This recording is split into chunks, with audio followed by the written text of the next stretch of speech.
Subscribe करें और bell दबाएं ताकि कोई खबर रह न जाए।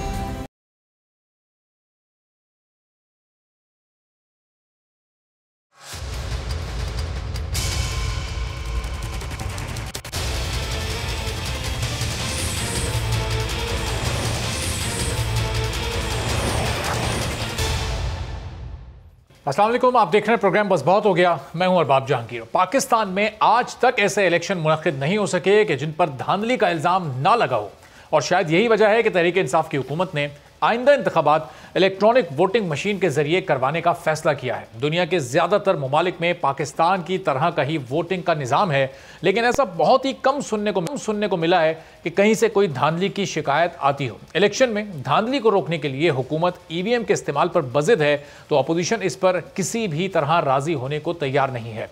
अपोजिशन तो एक तरफ इलेक्शन कमीशन ऑफ पाकिस्तान भी इलेक्ट्रॉनिक वोटिंग मशीन पर 37 एतराज़ात उठा चुका है, जिनमें मशीन से छेड़छाड़ होना, ऑपरेटर्स की ट्रेनिंग के लिए वक्त की कमी और किसी भी इंतखाबी तनाज़े की सूरत में कोई सबूत भी दस्तियाब ना होने जैसे बड़े मसाइल शामिल हैं।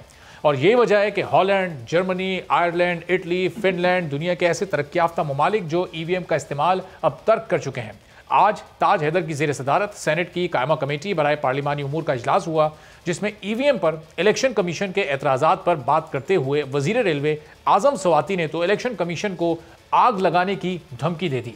यही नहीं, आज़म स्वाति ने इलेक्शन कमीशन पर माजी के इंतखाबात में धांधली करवाने और उनको जमहूरियत को तबाह करने का जामिन होने का इल्ज़ाम भी लगा दिया। वज़ीर रेलवे ने कमेटी इजलास में कहा कि इलेक्शन कमीशन पार्लिमान का मजाक बना रहा है, इसने पैसे पकड़े हुए हैं। आज़म स्वाति के इल्ज़ामात पर इलेक्शन कमीशन हुक्काम सेनेट की कायमा कमेटी इजलास से एहतजाजन वॉकआउट कर गए।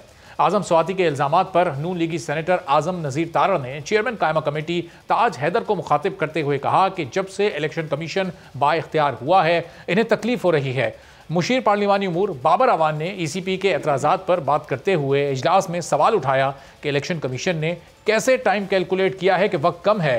फिलिपाइन ने इससे भी कम वक्त में इलेक्ट्रॉनिक वोटिंग मशीन का इस्तेमाल किया। मिसाल के बगैर तहफ़्फ़ुज़ात का इजहार करना किसी आइनी इदारे के लिए गैर मुनासिब है। बाबर अवान बोले कि इलेक्शन कमीशन बताए कि इलेक्ट्रॉनिक वोटिंग मशीन से कैसे राजदारी नहीं रहेगी। कमीशन कौमी जिम्मेदारी अदा करने से मत भागे, इनकार का मतलब तो फिर कुछ और ही है। इजलास में बाबर अवान ईसीपी पर उन्होंने तनकीद की और कहा कि ईवीएम पर काम करना इलेक्शन कमीशन के आईटी विंग का काम था। इलेक्शन कमीशन ये काम नहीं कर सका तो ये उसकी अपनी नाकामी है। उसने इतने साल पायलट प्रोजेक्ट क्यों रोके रखा? इलेक्शन कमीशन के एतराज़ात खुद उनके खिलाफ ही चार्जशीट हैं। मुशीर पार्लिमानी उमूर ने कमेटी और इलेक्शन कमीशन को इलेक्शन बजट से मुतालिक यकीन दहानी करवाते हुए सवाल उठाया कि बजट से मुतालिक फैसला करना एग्जीक्यूटिव का काम है, ना कि किसी इदारे का। तो फिर अभी से कास्टिंग कहाँ से आ गई है? अभी से कॉस्टिंग की बात क्यों की जा रही है?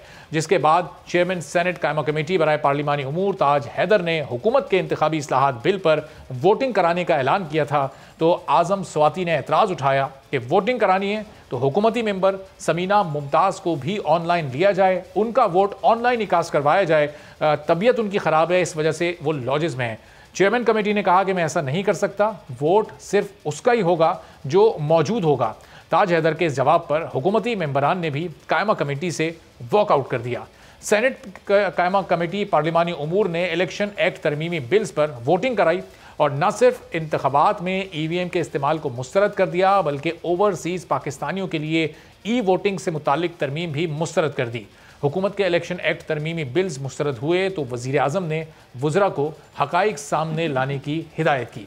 वज़ीर इत्तलात फवाद चौधरी ने प्रेस कॉन्फ्रेंस करते हुए चीफ इलेक्शन कमिश्नर को मुतनाज़ शख्सियत करार दिया। कहा कि ऐसा लगता है कि इलेक्शन कमीशन इस वक्त अपोजिशन का हेडक्वार्टर बन चुका है। चीफ इलेक्शन कमिश्नर अपोजिशन का माउथ पीस के तौर पर काम कर रहे हैं। इलेक्शन कमिश्नर नवाज शरीफ से करीबी राब्ते में रहे हैं, उनकी ज़ाती हमदर्दी भी हो सकती है। ईवीएम से इलेक्शन कमीशन के दीगर अरकान को मसाइल नहीं जितने इलेक्शन कमिश्नर को हैं। तो फवाद चौधरी ने क्या कुछ कहा, इस प्रेस कॉन्फ्रेंस में क्या बातें हुई, जरा ये सुनिए, फिर मजीद बात करते हैं। मैं इलेक्शन कमीशन का भी आपको बता दूं, सारा इलेक्शन कमीशन भी नहीं है। चीफ इलेक्शन कमिश्नर साहब को ज्यादा शौक आया हुआ है कि वो एक अपोजिशन के माउथ पीस के तौर के ऊपर काम करना चाहते हैं। इलेक्शन कमिश्नर जो हैं, जो कि उनका ताल्लुक होगा जाहिर है कि वो एक करीबी राब्ते में रहे हैं नवाज शरीफ साहब वगैरह से, उनकी ज़ाती हमदर्दी भी हो सकती है, उसके ऊपर भी हमें कोई प्रॉब्लम नहीं है। लेकिन इलेक्शन कमिश्नर हो या कोई भी इदारा हो, उसको पार्लियामेंट को मान के चलना होगा। तो फवाद चौधरी साहब चीफ इलेक्शन कमिश्नर पर ये इल्ज़ाम लगा रहे हैं कि उनकी मियां नवाज शरीफ साहब से कुर्बत है और उनकी हमदर्दियां उनके साथ हैं, अपोजिशन के माउथ पीस के तौर पर वो काम कर रहे हैं और ईवीएम पर इलेक्शन कमीशन के दीगर अरकान को एतराज़ नहीं था। Chief election commissioner Sikandar Sultan Raja को ज़्यादा एतराज़ है और वो कुछ मीडिया खेल रहे हैं। तो अब से कुछ देर पहले सिकंदर सुल्तान राजा साहब से हमारी बात हुई, हमारी कोशिश थी कि वो प्रोग्राम में आएँ और यहाँ पर आकर वो अपना मौक़िफ़ दें, अपनी पोजीशन वाज़े करें, अपना स्टांस क्लियर करें, लेकिन उन्होंने कहा कि मैं अभी मीडिया में आकर इस पर कोई रद्द-ए-अमल नहीं देना चाहता। पीर को मैंने खुसूसी इजलास बुलाया है और उस इजलास के बाद फिर इलेक्शन कमीशन अपनी ऑफिशियल स्टेटमेंट जारी करेगा और अपनी हिकमत अमली को वाज़े किया जाएगा, अपने स्टांस को क्लियर किया जाएगा कि आज के हुकूमती इस रवैये पर इलेक्शन कमीशन की जानिब से क्या रद्द-ए-अमल है। तो कुछ देर पहले ही सिकंदर सुल्तान राजा साहब से हमारी बात हुई, उन्होंने प्रोग्राम में अपना मौक़िफ़ देने से इनकार किया, लेकिन ये वाज़े किया कि पीर को उनकी जानिब से कोई हिकमत अमली सामने ज़रूर आएगी। तो आगे रहनुमाओं से गुफ्तगू करते हैं कि आज इस हुकूमती रवैये पर अपोजिशन की जमातें इस वक्त क्या सोच रही हैं, अब आगे मामला किस तरफ जा सकते हैं। मोहम्मद ज़ुबैर साहब मुस्लिम लीग नून के सीनियर रहनुमा, मरियम नवाज़ और मियां नवाज़ शरीफ के तर्जुमान हमारे साथ मौजूद हैं। ज़ुबैर साहब बहुत शुक्रिया प्रोग्राम के लिए, आपने वक्त निकाला। तो ज़ुबैर साहब, आज जो प्रेस कॉन्फ्रेंस हुई उसमें अब ज़ाहिर इलेक्शन कमिश्नर को तनकीद का निशाना बनाया जा रहा है, उन पर इल्ज़ामात लगाए जा रहे हैं, उनके इदारे पर हुकूमत की जानिब से इल्ज़ामात लगाए जा रहे हैं। तो अब ये मामला किस तरह से आगे बढ़ेंगे ज़ुबैर साहब? अब अभी तक तो हुकूमत और अपोजिशन अलग अलग लड़ाई लड़ रहे थे, अब तो इदारों से लड़ाई शुरू हो गई हुकूमत की। जी, एक तो यही सबसे पहले जो बात है, इस सारे ये तो मशीन वाली बात तो पीछे रह गई है। एक हमारे ऊपर इल्ज़ाम लगाया जाता था, आज भी इल्ज़ाम लगाया जाता है कि जी इदारों की तस्दीक करते हैं, इदारों को घसीट के बीच में लेके आते हैं। क्या election commission of Pakistan independent इदारा नहीं है पाकिस्तान के आइन के मुताबिक? क्या उसको वो रिस्पेक्ट नहीं मिलनी चाहिए जो किसी भी इदारे को मिलनी चाहिए? ये क्या कि सिलेक्टिव बेसिस पर इस इदारे की तो तस्दीक हो सकती है, इस इदारे पर ये कहा जा सकता है। अब आप सोचें कि सेनेट कमेटी में ये कहा गया कि इन्होंने पैसे पकड़े और वो कहा है वफाकी वजीर ने, किसी ऑपोजिशन लीडर ने नहीं कहा। अपनी तरफ तो कहते हैं ना जी, वो जी इमरान खान जब वो ऑपोजिशन लीडर थे उस वक्त उन्होंने फौज को क्रिटिसाइज किया था और 50,000 दफा किया था। हुकूमत में आने के बाद जाहिर है क्यों करेंगे क्रिटिसाइज। तो इलेक्शन कमीशन को कहा कि इनका आग लगा देने की, जहन्नम में चले जाएं, और फिर ये भी कह दिया कि इलेक्शन कमीशन वाले सियासत कर रहे हैं और अगर सियासत करनी तो वो छोड़ दीजिए। प्रेशर ये एक नाजी जो सिस्टम होता है ना, फैसिज्म होते हैं, फैसिज्म में आप इदारों को इस तरह से अटैक करते हैं कि ताकि वो बिल्कुल पीछे हट जाए। अगर आपको बिल्कुल एतराज हो सकता है आपको इलेक्शन कमीशन के कंडक्ट पर, और आपका राइट भी बनता है हुकूमत का या ऑपोजिशन का किसी पार्टी का कि वो एक एतराजात करे और एक तरीके से करे कि जी ये हमारे एतराजात हैं, आपके सेंसेस जो आपने एतराजात किए थे उनका ये जवाब है, तो फिर तो कोई लॉजिक भी बनती। अभी आपने सीधा ही घसीट के, अब तो बातचीत सारी बंद होगी ना। एक तरफ खड़े हैं इलेक्शन कमीशन ऑफ पाकिस्तान और एक तरफ खड़ी है हुकूमत पाकिस्तान। अब 2 साल पहले पाकिस्तान की तारीख इतनी खराब है इलेक्शन के हवाले से कि 2 साल पहले कभी इतने कंट्रोवर्शियल नहीं हुए थे जिसके अभी 2 साल रहते हैं इलेक्शनों में जी। इस माहौल में जिस इदारे ने इलेक्शन करना है, कंडक्ट करना है, मशीन से हो मशीन ना हो, वो इतना ज्यादा अब कंट्रोवर्शियल हो चुका है कि अब इलेक्शन कमीशन अगर कुछ एक्सेप्ट करता है हुकूमत की बात, ऐसी बात है ऑपोजिशन कहेगी डर गए, इनको डरा दिया गया। बिल्कुल। तो इतना ज्यादा जब वो माहौल खराब हो जाए तो उससे कैसे इलेक्शन एक फ्री एंड फेयर हो सकता है? तो जुबैर साहब, अब सिकंदर सुल्तान राजा साहब चीफ इलेक्शन कमिश्नर, उनको अब क्या करना? उनकी पोजीशन भी ज़ाहिर बहुत मुतनाज़ हो गई, जिस तरह आज तमाम दिन उन पर इल्ज़ामात लगे। अब उन्हें क्या करना चाहिए इन हालात में? वो इस्तीफ़ा दें, वो अपनी ड्यूटी को कंटिन्यू करें, फिर वो आप वाली बात है कि अगर वो हुकूमत की बात मानेंगे तो अपोजिशन उन पर तनकीद करेगी, अगर वो स्टैंड लेंगे तो हुकूमत उन पर प्रेशर डालेगी। अब बड़ी मुतनाज़ इस वक्त उनकी कंडीशन हो गई। देखिए जी, बहुत ही देखिए ना, अब मसला ये है कि मैं नहीं कहता कि किसी इदारे के चीफ को क्रिटिसाइज करना चाहिए, लेकिन एक इदारा जो कि इलेक्शन कमीशन है जिसने इलेक्शंस करवाने, अगर उसके पास तो चॉइस ही नहीं है कि जी चले वो अपना काम करता रहेगा, अपना कौन सा काम करता रहेगा, उसने जो भी काम करना है वो डोमेन उसकी पॉलिटिक्स है, वो तो सारे पॉलिटिकल पार्टीज को ऑन बोर्ड लेके करनी हो। उन्होंने वो सारे पॉलिटिकल पार्टीज बशमूल हुकूमत की पार्टी को कन्विंस और सेटिस्फाई करना है, फिर जाके इलेक्शन होगा। अगर इलेक्शन से पहले ये हाल हो जाए तो इलेक्शन के बाद तो खुद खराबा होगा। ये मैं आपको बता रहा हूँ, डेडलीस्ट इलेक्शन होगा 2023 का, या जब भी, या उससे पहले होगा। अब मैं आपको ये सिर्फ आपके चैनल के तवज्जुह से ये बताना चाहता हूँ, ये किसी को बर्दाश्त नहीं करते। एक जस्टिस फाइज ईसा है ना, जस्टिस फाइज ईसा का इन्होंने देख लिया कि ये अपना उनका इंडिपेंडेंट माइंड है, तो प्रेसिडेंट साहब ने वो कर दी, फाइल कर दिया रेफरेंस करके। जब वो सुप्रीम जुडिशियल काउंसिल ने रेफरेंस को फारिग किया था तो प्रेसिडेंट साहब को रिजाइन कर देना चाहिए था। लेकिन आपने डायरेक्ट अटैक किया था एक सिटिंग जज पर, विदाउट एनी इंफॉर्मेशन, विदाउट मतलब गोइंग टू, जो उन्होंने लिखा था ना, अपना माइंड ही नहीं इस्तेमाल किया था।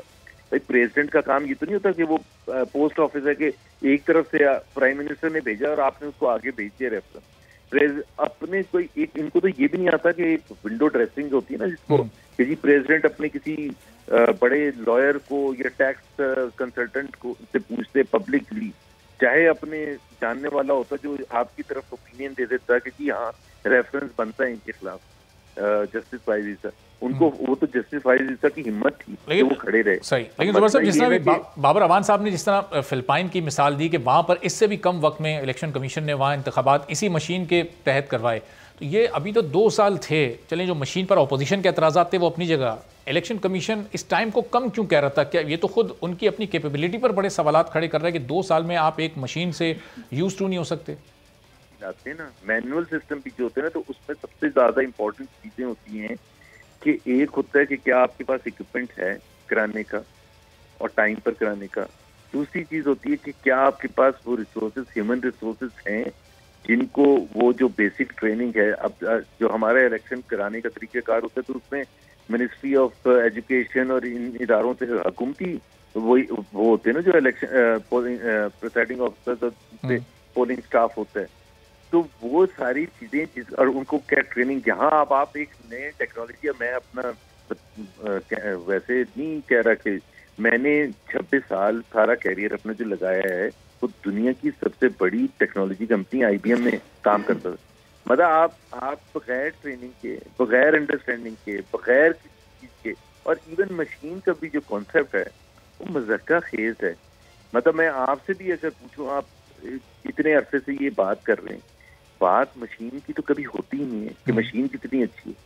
बात तो उसके पीछे टेक्नोलॉजी की होती है और उनके जवाबात होते हैं, जो कंसर्न होते हैं, तो वो बिल्कुल वैसे ही उनको सेटिस्फाई करना है हुकूमत को। जैसे एक मैनुअल सिस्टम जब होता है तो मैनुअल सिस्टम से जब आप टेक्नोलॉजी में जाते हैं, अब इलेक्शन के वक्त हमारे क्या एतराजात होते हैं, क्या कंसर्न होते हैं, क्या जी उसकी इंटेग्रिटी है नहीं है, वो होते हैं। और इस मशीन से तो सिर्फ अगर मसाइल हल भी हुए तो सिर्फ इलेक्शन डे वाले मसाइल हल हो सकते हैं। वो जो उससे पहले की प्री पोल रिगिंग है और फिर जो उसके बाद रिजल्ट्स आने का जो सिलसिला होता है वो तो ज़ाहिर अपनी जगह पर मौजूद रहेगा।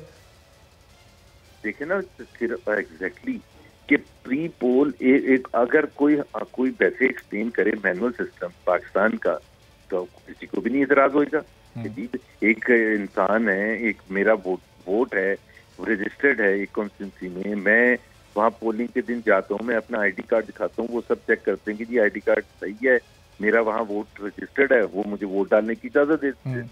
काउंटिंग का तरीकेकार भी बड़ा अच्छे तरीके से दिखा। अब ज़ुबैर साहब, ज़रा आपकी गवर्नमेंट RTS लेकर आई थी, वो सिस्टम भी नहीं कामयाब हो सका, उसके बाद भी जो रिजल्ट्स आए जिस तरह रुके उस पर भी सवालिया निशानात थे, इस मशीन पर भी सबको एतराज़ात हैं। इलेक्शन कमीशन की पोजीशन भी अब बहुत कंट्रोवर्शियल हो चुकी है। अब अगर ये इलेक्शन कमीशन किसी भी निज़ाम के तहत इलेक्शन कंडक्ट करवाएगा तो वो इलेक्शंस भी फिर कंट्रोवर्शियल होंगे।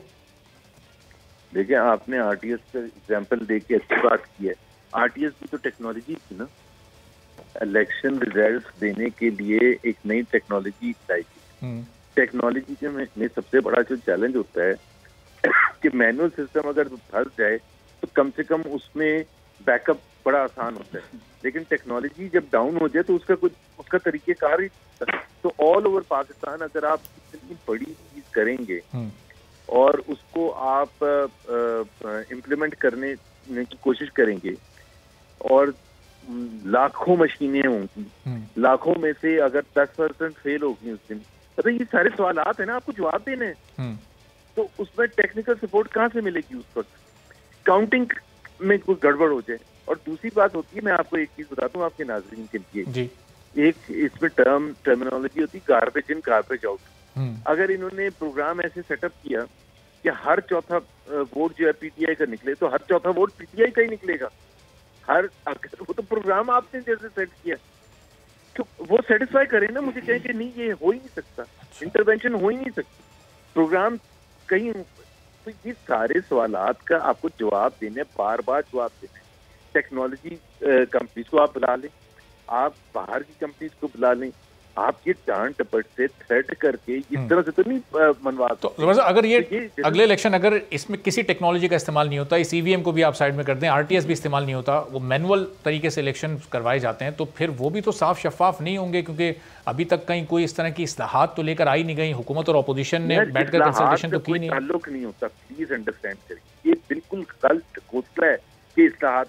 ये कहाँ लिखा हुआ है कि काउंटिंग करने के वक्त आप पोलिंग एजेंट को धक्के देके बाहर निकाल देंगे? तो वो या जो टस्का में हुआ था, टस्का में जो उसकी कोई इंक्वायरी हुई है कि जो 20 प्रिसाइडिंग ऑफिसर थे वो डब्बे लेके चले गए थे, उसमें कौन सा कानून, उसमें कौन सा रिफॉर्म होने है? भाई आपको नहीं लेके जाने ना, ये कौन सा, ये पूरी कौम को अजीब मंतक पर लगा देते हैं कि रिफॉर्म। भाई कौन सा रिफॉर्म कि डब्बे आप उठा के, या अगर आप डब्बे भरना शुरू कर दें, मैं किसी पीपल्स पार्टी पीटीआई या पीएमएल की बात कर रहा, अगर आप इलेक्शन कंडक्ट करना चाहते हैं, सारी दुनिया में होते हैं ना, फ्रांस में कौन सा कोई ईवीएम सिस्टम है, रिजेक्ट कर दिया उन्होंने, स्वीडन में रिजेक्ट कर दिया, 80 कंट्रीज ने रिजेक्ट कर दिया। तो जहाँ रिजेक्ट हुआ तो वो जिस सिस्टम पर है, और जहाँ सबसे मॉडर्न सिस्टम था, आपने देखा जो प्रेसिडेंशियल इलेक्शन हुआ था ट्रम्प का, ट्रम्प ने कहा जी धांधली हो गई।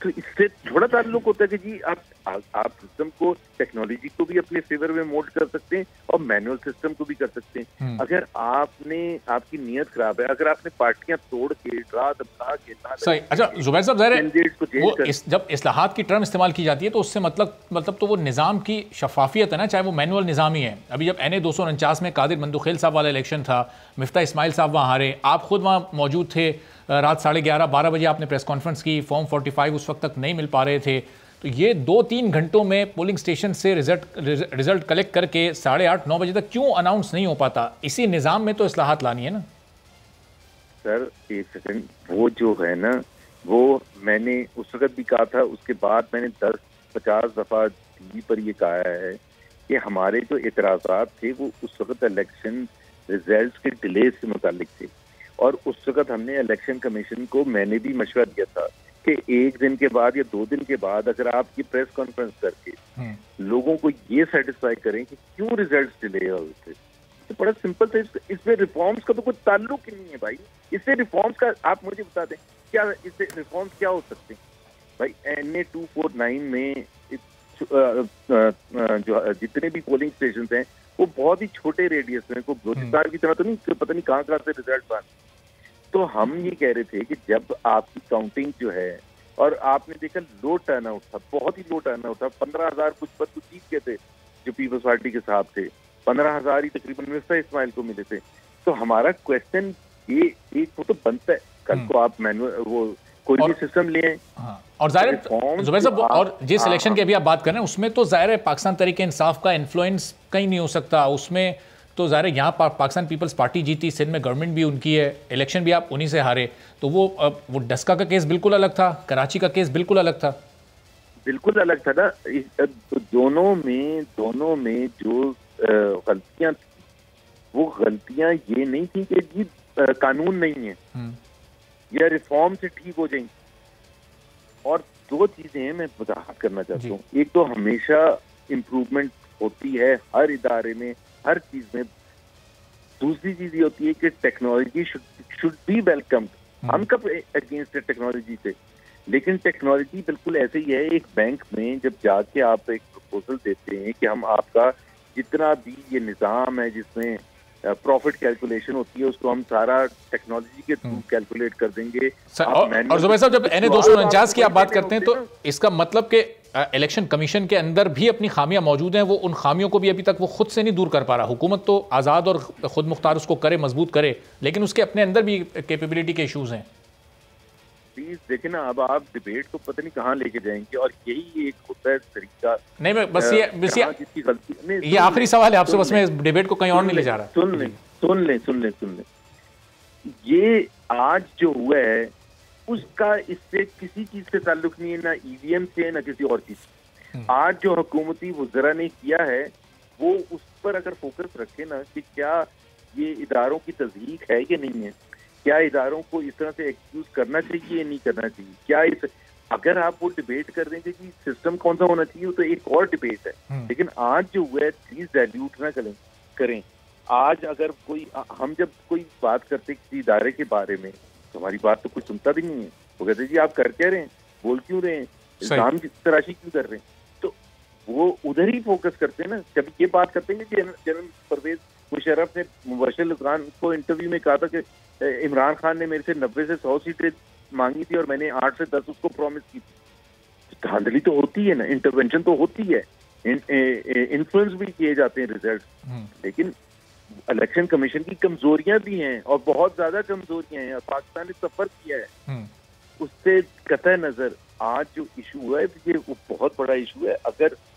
अगर इसमें अगर हुकूमती वज़रा इस तरह से वार करेंगे और कल को I am sure prime minister भी शामिल हो जाएंगे, वो भी शुरू हो जाएंगे, तो फिर तो ये इलेक्टोरल प्रोसेस सारा का सारा मैसअप हो जाएगा। और नहीं, आज ही उन्हीं की हिदायत पर ये जो तीनों वजीरों ने प्रेस कॉन्फ्रेंस की है तो प्राइम मिनिस्टर की हिदायत ही थी। बहुत बहुत शुक्रिया। मोहम्मद जुबैर साहब मुस्लिम लीग नून के सीनियर रहनुमा हमारे साथ मौजूद थे, पाकिस्तान पीपल्स पार्टी के सीनियर हजूर साहब हमारे साथ मौजूद हैं। तो चौधरी साहब, ये आज जो कुछ भी हुआ ज़ाहिर है इससे अब इलेक्शन कमीशन को बड़ा मुतनाज़ इस पूरी एक्टिविटी ने बना दिया है। अब ये अगले इलेक्शन जब भी हों, अगर ये इलेक्शन कमीशन कंडक्ट करता है वो इस मशीन ईवीएम के तहत हों, वो किसी और निज़ाम के तहत हों, वो तो बड़े कंट्रोवर्शियल हो जाएंगे। हुकूमत और इदारे अब आमने सामने आ गए। बहुत शुक्रिया आपका। मुझे नहीं समझ आई आपके सवाल की। आप ये क्यों नहीं कह रहे कि हुकूमत कंट्रोवर्शियल होगी? अब ये क्यों नहीं कहते कि उनकी ईवीएम की को जबरदस्ती फोर्स करना और लागू करने की जो ख्वाहिश है उसके पीछे जो धांधली का पूरा प्लान है वो कंट्रोवर्शियल हो गया है? उल्टा आप कह रहे हैं कि इलेक्शन कमीशन, मतलब इस मुल्क के अंदर सिर्फ हुकूमत ठीक है, बाकी सारी पार्टियां गलत हैं, जैसे इन्होंने अकेलों ने इलेक्शन लड़ना है। इलेक्शन कमीशन तो हमेशा इलेक्शन लॉज जो है वो सारी पार्टियों को एतमाद में लेकर होते हैं, ये किसी के साथ बैठना ही नहीं चाहते। इनकी तो अनाएं इतनी बड़ी हैं कि ये मसला कश्मीर पे अपोजिशन के साथ नहीं बैठना चाहते, इंडिया हमला कर दे तब नहीं बैठना चाहते, अफगानिस्तान पे नहीं बैठना चाहते, अब ईवीएम पे भाग भाग कर बैठना चाहते हैं। तो क्या है पीछे? इंडिया ने कुछ तकरीबन 23-24 साल लिए हैं ईवीएम को लागू करने के लिए। हम कह रहे हैं कि इसको ग्रेजुअली देखें। 5 मुल्क हैं दुनिया के, जर्मनी और हॉलैंड समेत, जहाँ पे पता नहीं आपके ख्याल में जमहूरियत है कि नहीं, वो छोड़ गए ईवीएम। पहले ईवीएम पे गए, वापस आ गए। ईवीएम के मसाइल हैं, सारी दुनिया कह रही है कि उसके मसाइल। इलेक्शन कमीशन ने 10 पॉइंट्स उठाए हैं। बजाय इसके कि आप उन 10 नुकात का हल करें, आप उठकर कह रहे हैं कि ये पैसे लेते हैं, पैसे बनाते हैं, पैसे लिए हैं इन्होंने, इसको आग लगा देनी चाहिए। तो लगा दें फिर, इस मुल्क के सारे इदारों को आग लगा दें। अब लेकिन चौधरी साहब, जिस तरह Holland, Germany, Ireland, Italy, Finland की मिसाल दे रहे हैं, इसी तरह बाबर अवान साहब फिलिपाइन की मिसाल लेकर आ रहे हैं कि वहाँ बहुत ही कम वक्त में इस मशीन के जरिए इंतखाबात करवाए गए और कामयाब इंतखाबात हुए। फिर धांधली का भी है कि 200 वोट पहले डाल लिए गए, वो भी जरा देख। सही, ठीक है चौधरी साहब, एक छोटा सा ब्रेक लेते हैं, ब्रेक के बाद वापस आते हैं, फिर ये जो इलेक्टोरल रिफॉर्म्स हैं इसी मामले पर, ईवीएम मशीन पर ही मजीद बात करते हैं।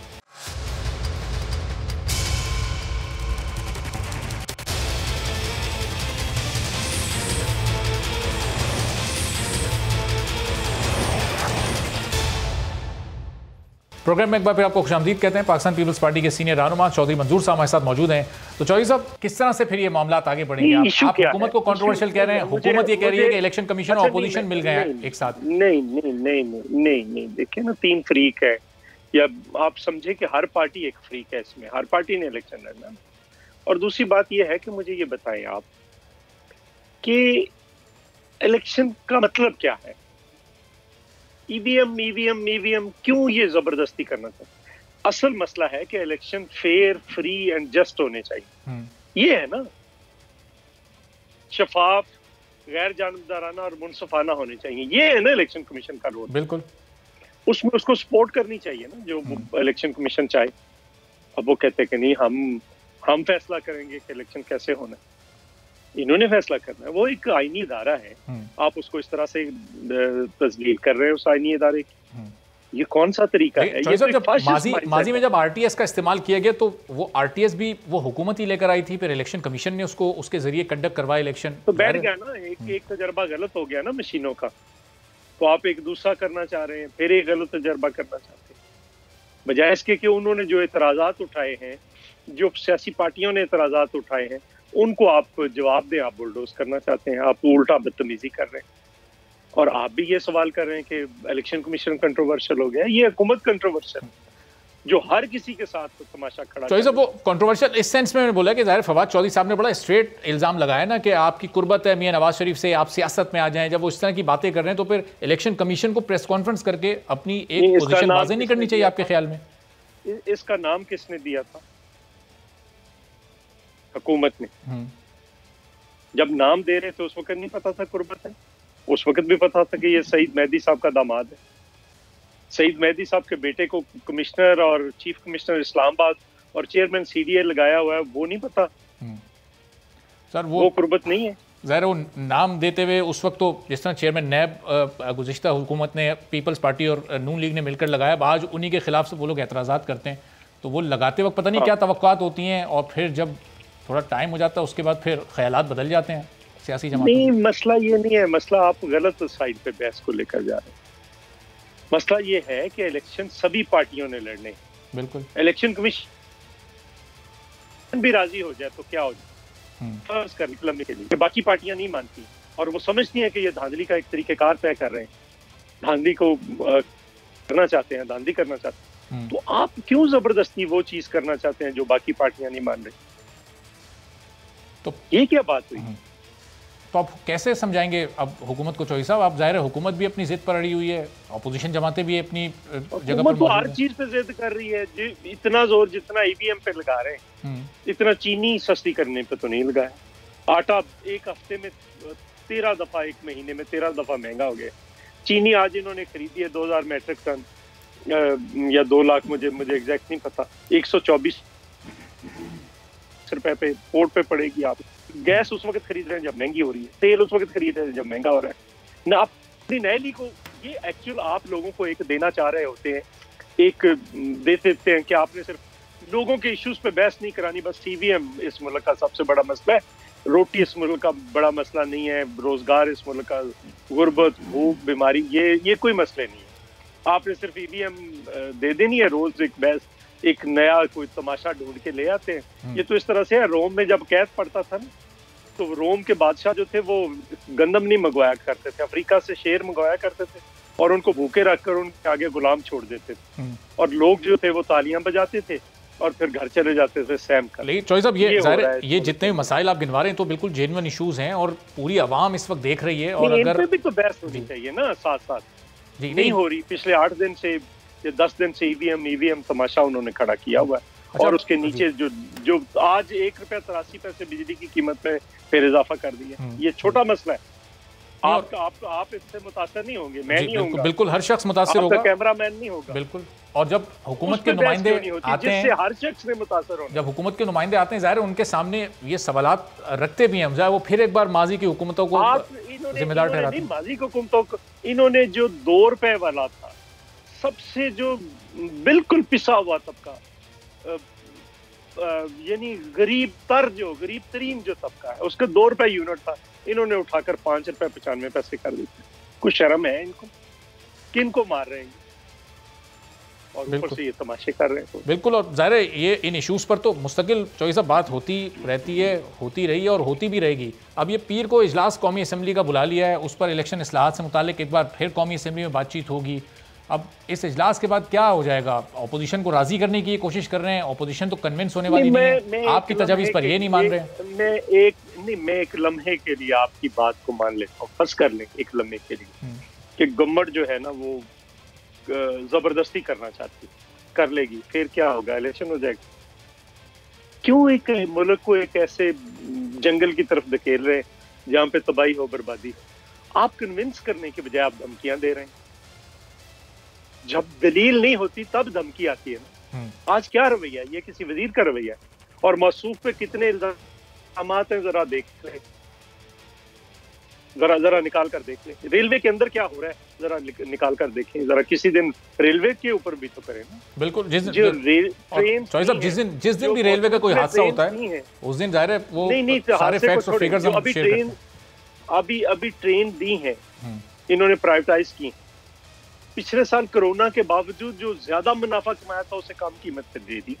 कोई पूछने वाला है? कोई पूछने वाला नहीं। सारा जो स्क्रैप पड़ा है रेलवे बगैर ऑप्शन के दिया जा रहा है, कोई पूछने वाला है? नहीं है। खसारा बढ़ गया है, कोई पूछने वाला है? नहीं है। अपना एक बंदा लाकर बिठा दिया है जिसको सुप्रीम कोर्ट ने कहा है कि ये आप कैसे ला सकते हैं सेक्रेटरी की मर्जी के बगैर, कोई पूछने वाला नहीं। और वो जाकर धमकियां देते हैं इलेक्शन कमीशन को, आग लगा देनी चाहिए, तबाह कर देना चाहिए। सही, अब चॉइस अब जाहिर है, लेकिन फिर वही अब इन हालात में आगे क्या सूरत हाल बनेगी? पाकिस्तान पीपल्स पार्टी अपनी अलग ऑपोजिशन कर रही है, पीडीएम की बाकी जमातें अपनी अलग ऑपोजिशन कर रही हैं, ऑपोजिशन भी इस वक्त तकसीम हुई हुई है, आप लोग भी एक पॉइंट पर कहीं मुत्तहिद नहीं है, नजर नहीं, कैसे मुत्तहिद नहीं है? इस जो इश्यूज हैं उन पे मुत्तहिद है। इस इशू पे सारी पार्टियां कह रही कि नहीं, हम कह रहे हैं कि पहले उसका ट्रायल शुरू करें। वो कहते नहीं इस इलेक्शन से पहले लानी है। क्या मकसद है? गवर्नमेंट का क्या मकसद करना क्या? कुछ अभी तक ऑपोजिशन को इस मशीन को दिखाया गया? वैसे जो इतना बड़ा मसला बनी हुई, कुछ टीवी प्रोग्राम्स में तो शिबली फराज साहब लेकर आए हैं। मैंने कई वोट, आप क्या बात कर रहे हैं? मैंने वोट किए हुए, कास्ट किए हुए। हमारा कसूर बाहर का इलेक्शन ईवीएम पे हुआ, छोड़ें इस बात। अच्छा, तो वहाँ फिर वो सेटिस्फाइड? मैं इंडिया गया था वहाँ पे देखने, 2012 में गया था मैं। मुझे मेरी पार्टी ने भेजा था कि वहाँ पे देख कर आओ, सारा उनसे पूछ कर आओ। मैं वहाँ पे इलेक्शन कमीशन को मिला, लोगों से मिला, बात की, सारा किया। अभी ये जबरदस्ती, मतलब इस मुल्क के अंदर तो वैसे ही इलेक्शन को असल मसला ये है कि इस इलेक्शन में पार्टियां ना तोड़ी जाएं, ना नई पार्टियां जबरदस्ती बनाई जाएं, किंग्स पार्टियां ना बनाई जाएं, लोगों को ना इधर इन पार्टियों से उठाकर उधर ले जाते हैं, उधर से उठाकर इधर ले जाते हैं। ये सारे इश्यूज हैं। ईवीएम तो वायद हाल नहीं है। ईवीएम के जरिए तो वो कोई खराबी करना चाहते हैं। तो इससे पहले आरटीएस भी फेल हुआ, अब ये ईवीएम भी ऑपोजिशन और इलेक्शन कमीशन की नज़र में ज़ाहिर फेल है, सिर्फ हुकूमत इसकी सपोर्ट में। फिर ये इलेक्शन किस निज़ाम के तहत करवाया जाए? ये बिल्कुल इसको मैनुअल कर दिया जाए? जो निज़ाम पहले है मैनुअल ही चलेगा, मैनुअल होगा। जो मैक्सिमम ये कर सकते हैं वो कर नहीं रहे।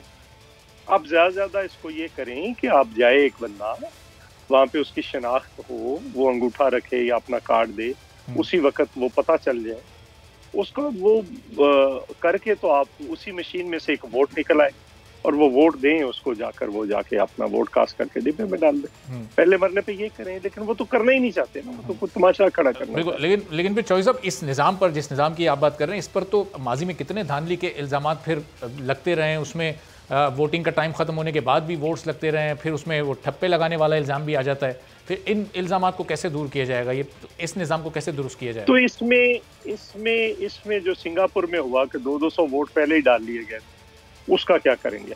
वहाँ पे तो 2-4 ठप्पे लगते हैं ना, जहाँ पे ठप्पे लगते हैं वहाँ पे लोग रीपोल के लिए आते हैं, पकड़े जाते हैं, बैग होते हैं, सारा कुछ होता है। इसका क्या करेंगे? सही। अब चॉइस साहब, ये जो जिस तरह की धमकियां भी इलेक्शन कमीशन को दी गई हैं, इन धमकियों के खिलाफ क्या इलेक्शन कमीशन कहीं कोई कार्रवाई कानूनी तौर पर कर सकता है? आपको लगता है ऐसा, या सिर्फ प्रेस कॉन्फ्रेंस के जरिए अपनी पोजीशन बताई जा सकती है? नहीं, उन्हें करनी चाहिए कानूनी कार्रवाई। इलेक्शन कमीशन एक आईनी इदारा है, जिस तरह से पार्लियामेंट एक आईनी इदारा है, जिस तरह से सुप्रीम कोर्ट एक आईनी इदारा है, उसी तरह से इलेक्शन कमीशन भी एक आईनी इदारा है। आप कैसे एक आईनी इदारे को इस तरह की धमकियां दे सकते हैं कि इसको आग लगा देनी चाहिए? कल को ये कहेंगे सुप्रीम कोर्ट को आग लगा देनी, परसों ये कहेंगे पार्लियामेंट को आग लगा देनी। ठीक है, बहुत बहुत शुक्रिया। चौधरी मंजूर साहब पाकिस्तान पीपल्स पार्टी के सीनियर रहनुमा गुफ्तगू कर रहे थे, और मोहम्मद जुबैर साहब की तरह चौधरी मंजूर साहब ने भी अपोजिशन के आज के इस रवैये की और इन इल्ज़ामात की मजम्मत की है, और कहा है कि जिस वक्त चीफ इलेक्शन कमिश्नर का तकर्रुर हो रहा था, अगर उनकी कहीं कोई सियासी वाबस्तगी या कुर्बत थी तो उस वक्त हुकूमत को सोचना चाहिए था। एक ब्रेक लेते हैं और ब्रेक के बाद वापस आएंगे तो पाकिस्तान तहरीक इंसाफ की नुमाइंदगी हमारे साथ होगी, सदाकत अली अब्बासी साहब होंगे, उनसे जानेंगे कि अब हुकूमत इस रवैये को किस तरह से डिफेंड करेगी। एक ब्रेक के बाद।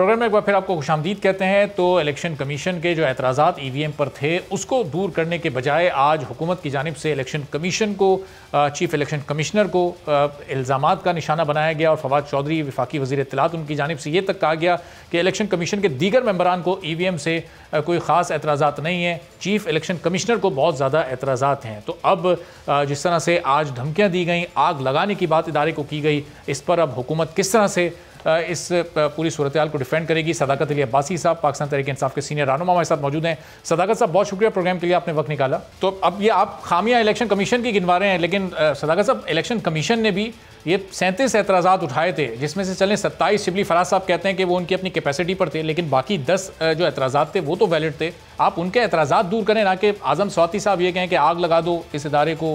फवाद चौधरी साहब उस इदारे के सरबराह को कि आप सियासत में आ जाएं, आप अपोजिशन के माउथ पीस के तौर पर काम कर रहे हैं।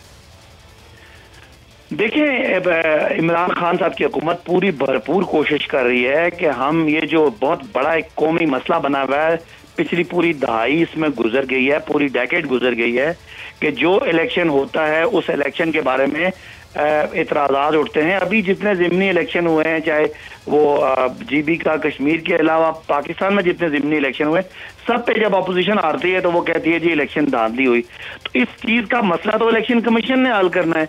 तो गवर्नमेंट जितनी कानून साजी में मदद करना चाहती है और जो इलेक्ट्रॉनिक वोटिंग मशीन हम इंट्रोड्यूस करना चाहते हैं वो इसीलिए है ताकि इदारे की भी रिस्पेक्ट हो और पाकिस्तान में हुकूमतें बन के अपना काम करें, ना कि वो धांधली का जवाब देती रहें और अपोजिशन जो है वो हुकूमत पे नुक्ताचीनी करे, ना कि वो उनको सिलेक्टेड या उस तरह के कोई बात करे।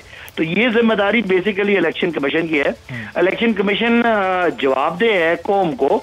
हम अपनी पूरी कोशिश कर रहे हैं। अगर हमें लगे कि इलेक्शन कमीशन उस कोशिश में सुप्रीम कोर्ट की डायरेक्शन में या हुकूमत और पार्लियामान के जो एक स्पिरिट है उसको फॉलो नहीं कर रहा, तो जाहिर है इदारों पर तनकीद तो इसी वजह से होती है। अभी कोई इलेक्शन तो हो नहीं रहा कि हम उसको तनकीद करके प्रेशराइज कर रहे हैं, लेकिन हम चाहते हैं कि वो रिफॉर्म करें, इस्लाहात करें। और जैसे आपने कहा 37 एतराज़ात हैं, 37 में से तो 27 एतराज़ तो उन्होंने दूर करने थे। चले 10 एतराज़ अगर ईवीएम पे थे तो ईवीएम को भी बेहतर करेंगे, लेकिन एक कंड्यूसिव एनवायरनमेंट होना चाहिए, एक वेलकमिंग एटीट्यूड होना चाहिए ताकि हम कौम को इस मसले से निकालें। कल लोगों ने हमसे पूछना है कि जी आपने इलेक्शन ठीक क्यों नहीं कराया, या कल अगर खुदा न खासा अगले इलेक्शन पे एतराज उठते हैं सदाकत साहब, ये एटीट्यूड हुकूमत की तरफ से भी होना चाहिए ना। इलेक्शन कमीशन ने अगर 10 एतराज़ात वैलिड उठाएं तो उन्हें आप एतराज़ात को दूर करें, ना कि इल्ज़ाम तराशी पर आ जाएं और लहजे और रवैये तल्ख हो जाएं इदारे के खिलाफ। नहीं, वो हमारा मौक़िफ़ ये है कि उन्होंने मशीन को स्टडी किए बगैर जो हमारा जो एक्सपर्ट की मीटिंग से पहले एतराज़ कर दिए थे। तो थोड़ा सा यानी इसमें अकोमोडेटिंग रवैया इलेक्शन कमीशन का होना चाहिए, और वो अकोमोडेटिंग रवैया होगा तो जाहिर है हुकूमत तो चाहती है कि रिफॉर्म हो। हम तो चाहते हैं कि इलेक्शन कमीशन का क्या किसी ऑपोजिशन के किसी मेंबर का भी इलेक्शन कमीशन के जो एतराज़ात थे ये उस डेमो के बाद आए थे जो साइंस और टेक्नोलॉजी के वजीर शिबली फराज साहब ने उस मशीन का डेमो दिया था। उसके बाद तकरीबन हफ्ता 8 दिन के बाद ये एतराज़ात इलेक्शन कमीशन के सामने आए। नहीं, इलेक्शन कमीशन के साथ एक हमारा तय था कि हमारा एक एक्सपर्ट की टीम जाएगी जो उनको पूरा एक्सप्लेन करेगी और एतराज़ात को उनको टेक्निकली जवाब देगी। उससे पहले ये एतराज़ आ गए थे, तो शिबली फराज साहब की जो प्रेस कॉन्फ्रेंस थी वो ये थी कि हमने अभी एक्सपर्ट भेजने थे और एक दिन एक्सपर्ट भेजने से पहले ही एतराज़ आ गया, जिसमें इलेक्शन कमीशन की जो न्यूट्रलिटी है वो डाउटफुल होगी कि जी वो क्यों एक पार्टी बने हुए। तो ये चीज़ है, और ये मेरा ख्याल है इदारों को अपनी अपनी डोमेन में रह के कोई भी इदारा, चाहे वो कोर्ट्स हों चाहे वो कोई और हो, वो पार्लियामान सबसे सुप्रीम है। पार्लियामान अवाम की राय के जरिए कानून साजी करती है और उसका भी एक तरीका ले डाउन है। उस कानून साजी में हम कानून साजी करने का इख्तियार रखते हैं और इलेक्शन कमीशन ने उसको एग्जीक्यूट करना है, लेकिन ऐसा ना लगे ना कि इलेक्शन कमीशन चाहता ही नहीं है कि रिफॉर्म हो। देखिए सदाकत साहब, अगर इलेक्शन कमीशन पर भी आप उसकी कैपेसिटी से बड़ा बोझ डाल देंगे तो वो कैसे एग्जीक्यूट करेगा? इसकी ट्रेनिंग, मशीन की ट्रेनिंग का बड़ा इशू है। 2 साल से भी कम का वक्त है। पाकिस्तान में लाखों पोलिंग स्टेशन होते हैं, चले बड़े शहरों के पोलिंग स्टेशन में तो इसकी ट्रेनिंग शायद बासानी दे दी जाए। वो जो गाँव देहात के दूर दराज के पोलिंग स्टेशन हैं जहाँ कोई तालीम का मेयार इतना ज़्यादा बेहतर नहीं है, शरह ख़वानदगी बहुत कम है, वहाँ पर जाकर किस तरह से इलेक्शन कमीशन इतने कम मुख्तसर वक्त में ट्रेन कर सकेगा अपने स्टाफ को? लेकिन 2 बातें, एक तो ये है कि खुदा न खासा ये एकदम से मशीन सामने नहीं आ जाएगी। हमने कहा हम ये जो अंजुमन ताजरान के इलेक्शन है, ये जो आपके चेंबर ऑफ कॉमर्स के इलेक्शन है, आपके वकला के इलेक्शन है, डिफरेंट जो छोटी एंटिटीज हैं उनके इलेक्शन में ट्राई करेंगे। उसके बाद इनको बल्दियाती इलेक्शन में ट्राई करेंगे, इसका प्रोटोटाइपिंग होती है वो करेंगे। उसके बाद ट्रेनिंग, ये उसमें पता नहीं क्या समझा जा रहा है कि इसके अंदर पता नहीं कितना को कंप्यूटराइज चीजें और कोई 10 ऑप्शन कुछ भी नहीं है। आपने जाके बल्ले के निशान पे, तीर के निशान पे, शेर के निशान पे, हाथी के निशान पे बटन दबाना है, बाकी खत्म। तो ये कोई ऐसी बात नहीं है जिसके लिए को बहुत ज्यादा ट्रेनिंग की जरूरत है। ये ट्रेनिंग होती है और ये 1-2 महीने में सबकी हो जाती है। और उसके बाद हमारे पास इस वक्त मीडिया, सोशल मीडिया बड़ा वाइब्रेंट है। हमें चेंज के लिए तैयार होना चाहिए। चले अभी बहुत सारे बेहतर भी किया जा सकता है। कितने बाई इलेक्शन हुए, अभी सियालकोट का इलेक्शन हुआ, उससे पहले डस्का का तो बहुत कंट्रोवर्शियल था, उसको आप हटा दें। उससे पहले आज़ाद कश्मीर, गिलगित बल्तिस्तान, उसमें से किसी भी इलेक्शन में आप इसको ट्रायल के तौर पर कहीं किसी एक पोलिंग स्टेशन में या एक हल्के में इस्तेमाल कर सकते थे। इतना वक्त क्यों ज़ाया किया फिर आपने? नहीं, वो इसको कैसे इस्तेमाल कर सकते हैं जब तक इलेक्शन कमीशन माने ही ना। तो देखे ना, इलेक्शन कमीशन मानेगा उस वक्त उसको ट्राई करेंगे ना। वैसे तो हम सैंपलिंग के लिए कर सकते हैं, लेकिन जितने इलेक्शन हुए हैं उनकी लेजिटिमेसी जब तक इलेक्शन कमीशन मानेगा नहीं, हम यही जब तक उसके बल्दियाती इलेक्शन में हो जाए, जब तक इलेक्शन कमीशन के एतराज़ात दूर नहीं होंगे, कोई ज़िमनी इलेक्शन हो उसमें करके फिर उसको अगर ये खुदा न खासा ये सेफ नहीं है तो हम भी नहीं चाहेंगे कि सेफ ना हो, लेकिन ये तो नहीं कि आप उसके सामने रुकावट बन जाए। लेकिन सदाकत साहब, जब तक हुकूमत वो एतराज़ात दूर नहीं करेगी इलेक्शन कमीशन के, तो इलेक्शन कमीशन कैसे मानेगा? इतने सारे एतराज़ात हैं, कोई 1-2 एतराज़ हों तो फिर एक बात है। इलेक्शन कमीशन के 10 एतराज़ात, वो चले 27 को हटा दें, उसमें से चंद एक दूर होंगे तो इलेक्शन कमीशन कन्विंस होगा ना। नहीं तो देखिए ना, एतराज़ात की तो बात ही कोई नहीं, हम तो एटीट्यूड पे बात कर रहे हैं। इलेक्शन कमीशन के एतराज़ तो दूर करने के लिए हुकूमत तैयार है, लेकिन हमें ये है कि हमें ये नॉन वेलकमिंग एटीट्यूड ना लगे ना कि आप इसको करना ही नहीं चाहते कि 2028 में करें, अभी हो नहीं सकता। ये तो बातें हैं ना, अगर बिल फर्ज ना भी हो, लेकिन ये तो नहीं है ना कि इदारा आगे से रुकावट बने। इदारा कहे जी ये चीजें, इसको ये एतराज़ दूर करें, गवर्नमेंट दूर करेगी। लेकिन हमें ये लग रहा है कि जिस तरह फवाद चौधरी साहब ने कहा कि ये कोई खास एक स्पेसिफिक ऑपोजिशन का नैरेटिव लेके अगर कोई इदारा आएगा तो उससे फिर जाहिर है आगे चलने में मुश्किलात होंगी। और जो हम रिफॉर्म करना चाहते हैं, अदलिया में रिफॉर्म करना चाहते हैं, इदारों में करना चाहते हैं, उस रिफॉर्म के लिए उन इदारों की तरफ से भी हमें पॉजिटिव एटीट्यूड की जरूरत है। वो प्रैक्टिकली एतराज करें, लेकिन वो तो बिल्कुल यानी आगे से एक साहब, लेकिन आज जो पूरी एक्टिविटी हुई है इससे तो अब बहुत ज्यादा हुकूमत और इलेक्शन कमीशन में तलखी बढ़ गई है। अब अगर इलेक्शन कमीशन नहीं ये तमाम एतराज़ात आप दूर कर पाते और वो नहीं इसके हक में होता तो फिर क्या होगा? फिर जबरन एक कानून पास करवा के आप इसको नाफिज करेंगे? देखिए, हमें कानून पास करने के लिए इलेक्शन की इजाजत की जरूरत नहीं है, ये सबको समझना है। कानून पास करने के लिए ना हमें किसी कोर्ट से पूछने की जरूरत है, ना किसी और इदारे से पूछने की जरूरत है। पार्लियामान सुप्रीम है, वो कोई भी कानून अक्सरियत से बना सकता है। हाँ, उस कानून की जो तरीकाकार है वो इलेक्शन कमीशन ने, जो उस इलेक्शन कमीशन ने बनाना है उसके वक्त बात हो सकती है। इलेक्शन कमीशन से पूछ के कानून बनाने की कोई मेरा ख्याल है ऐसी ना कोई जरूरत है और ना ये कोई आईनी रिक्वायरमेंट है। लेकिन सदाकत साहब, ये हॉलैंड, जर्मनी, आयरलैंड, इटली, ये इतने बड़े बड़े ममालिक में इसको इस्तेमाल करने के बाद मुस्तरद कर दिया गया, तो आखिर कहीं कोई वजूहात होंगी, कोई ऐसे एतराज़ात, कोई खामियां होंगी जो उन्होंने इसको मुस्तरद किया, वरना क्यों इसको आप इतने मुश्किल मुल्कों के नाम क्यों लेते हैं? आप साथ ही मुल्क, आपके पड़ोसी मुल्क इंडिया, जिसका कल्चर, जिसकी रवायात, जिसमें तालीम, जिसका दीगर चीजें हमसे मिलती हैं, वहाँ इलेक्ट्रॉनिक वोटिंग मशीनें इस्तेमाल होती हैं और वहाँ पे इलेक्शन होते हैं, कोई धांधी नहीं शोर शराबा होता। ये मिसालें बहुत सारी हैं और बहुत सारी इसमें इंप्रूवमेंट है। टेक्नोलॉजी जब आती है तो उसमें बहुत सारे बग्स भी होते हैं। लेकिन ये मुश्किल मुल्कों के नाम इसलिए लेने पड़ रहे हैं क्योंकि खान साहब जब भी बात करते हैं वो हमेशा वेस्ट की बात करते हैं, वो हमेशा यूरोप की बात करते हैं, वो बताते हैं कि वहाँ के कल्चर को उनसे बेहतर कोई नहीं जानता। तो फिर उन्हें ये क्यों नहीं पता कि हॉलैंड में इसका इस्तेमाल नहीं होता, जर्मनी में नहीं होता, आयरलैंड में नहीं होता, फिनलैंड में नहीं होता, इटली में नहीं होता? ये वही ममालिक हैं जिनके कल्चर को बड़ा बेहतर समझते हैं। नहीं, वो कल्चर को समझना और बात है, वो तो उनके कोई जो बेहतर मॉडल है। हर मुल्क में अपनी अपनी बात है, लेकिन अगर हमारा आपने माहौल या हमारा पॉलिटिकल माइंडसेट या हमारा कल्चर अगर आपने कंपेयर करना है तो आप रीजन से करेंगे। रीजन में वहाँ के अदालती सिस्टम की मिसालें देते हैं, वो वहाँ के पुलिसिंग सिस्टम की मिसालें देते हैं, यानी वो एक इंतहा पसंदी है, लेकिन उसके बावजूद इलेक्शन उनका फेयर माना जाता है। लेकिन वहाँ के अदालती सिस्टम की खान साहब मिसालें देते हैं, वहाँ के पुलिसिंग सिस्टम की मिसालें देते हैं, वहाँ के इलेक्शन निज़ाम को भी फेयर मानते हैं। तो वो इलेक्शन निज़ाम इस मशीन के तहत तो नहीं हो रहा, फिर इसको यहाँ पर नाफिज करने की जब अपोजिशन राज़ी नहीं है, इलेक्शन कमीशन राज़ी नहीं है, फिर क्यों हुकूमत धौंस और धमकी के जरिए कोशिश कर रही है? देखिए आप मुझे पूरा बोलने दीजिएगा। अच्छा। ऑपोजिशन कहती है कि इलेक्शन में धांधली होती है, ऑपोजिशन कहती है कि हम सिलेक्टेड हैं। अच्छा ठीक है जी, वो कि निज़ाम शफाफ नहीं है। अब ऑपोजिशन या तो शफाफ कोई मॉडल मुतबादल दे दे, या हमारे मुतबादल को तस्लीम कर ले, या हमारे मुतबादल के में से कोई 4 नुक्ते निकाल दे, फिर तो हम कहें वो सिंसियर है। एक तरफ वो कहते हैं उनके साथ धांधली हुई है, दूसरी तरफ कहते हैं और इसी निज़ाम से धांधली हुई है, और दूसरी तरफ कहते हैं हमें यही निज़ाम चाहिए। अब मुझे बताएं, आपको लॉजिक नजर आती है? हम कहते हैं ठीक है जी आपका गिला है तो हम निज़ाम को बेहतर करते हैं, हमारा निज़ाम हमने ये मुतबादल दिया है, आप इस मुतबादल में बेहतरी करके मजीद कहेंगे ये चीज़ें करें, हम करने के लिए तैयार हैं। ये तो कोई नहीं ना, हम कानून साजी तो हमारा इख्तियार है, हमारा हक है, हमारा एक राइट है। तो हम अगर अपोजिशन हमें नहीं मानती, अपोजिशन की तो आपस में कोई नहीं मानता। शहबाज शरीफ बयान देते हैं, मरियम उनको बयान को काउंटर कर देती है।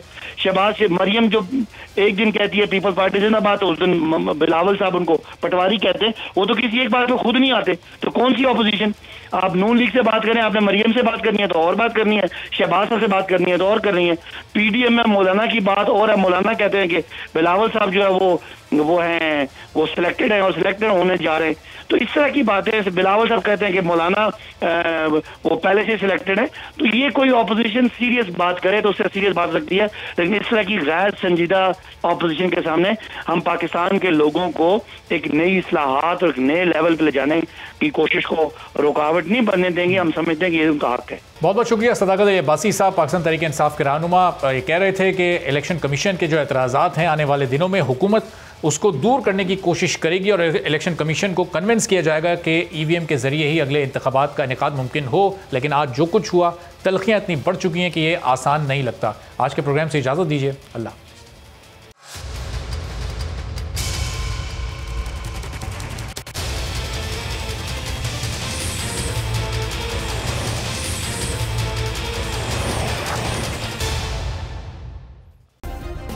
सब्सक्राइब करें और बेल दबाएं ताकि कोई खबर रह न जाए।